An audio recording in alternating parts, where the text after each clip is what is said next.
Hey guys, Coach Glenn here. I'm here with my good friend and coach, Tom Terwilleger. And I'm about 2 weeks in on my own fitness transformation. Yeah, I guess we're heading into about 3 weeks or so. And the primary focus at the beginning was just cleansing the body, getting it cleaned out, whatever the toxins have been, the kind of the buildup. And let's face it, even if you're eating clean most of the time, which you do, you've had some transgressions here and there. Yep. I mean, just not eating to your body type to perfection will build up toxins in the body. So that's really been the focus, and getting back into the swing of training hard again. Yeah.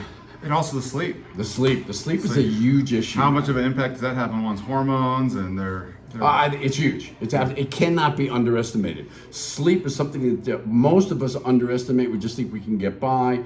But as we get older, especially into our 40s or so, it becomes critical in terms of the hormones. Growth hormone, testosterone, the reduction of cortisol in the body, and just mental focus and clarity. It's everything, man. We got to get that. And you've heard it called sleep hygiene, which is preparation. It's almost like preparing for a workout, right? You want to make sure you got a little rest, you got your fuel before your workout, you're mentally ready. Sleep's the same thing in terms of our hygiene.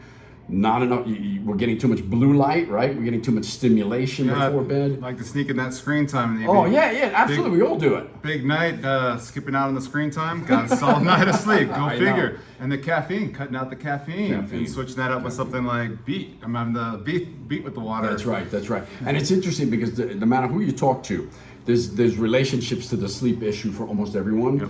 Everyone that I chat with, it's just like there's too much caffeine and too much caffeine late in the day. Any caffeine after 4 o'clock or so is going to stay in your system for the next 12 hours or more, and we don't think it's going to stimulate. Yeah.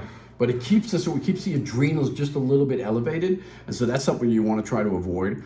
And then that blue light, like you said, so if we can cut back on those things, create rituals, and that's what you're doing. The start for you is just really creating those new rituals, and the rituals you used to have that you've fallen away from, and those things are going to make all the difference in the world. And already, almost 3 weeks into it, we're seeing a difference. Today's workout, for example, was so much more intense. You couldn't have done this 2 weeks ago. No way. Yeah. Well, you could have, but it would have been out for a while. I would have cried and swelled myself.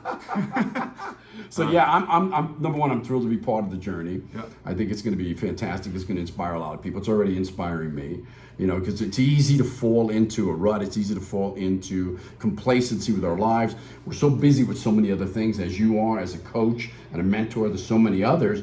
It's easy to lose track of what's important for us and our health and our longevity, that we just fall off base.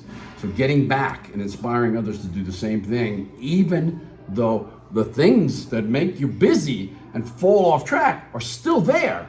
There's ways of working around those when you systematize a little bit and you get ritualistic with your approach, and it becomes one of the most important things you got to do. You just do it. And so I'm honored to be part of it, man. Yeah, I truly. appreciate you, brother. Yeah, and that's all you guys are going to get this week. Maybe if you tune in next week, see some baby oil and some abs. Well, I'm all greased up. See you later, guys.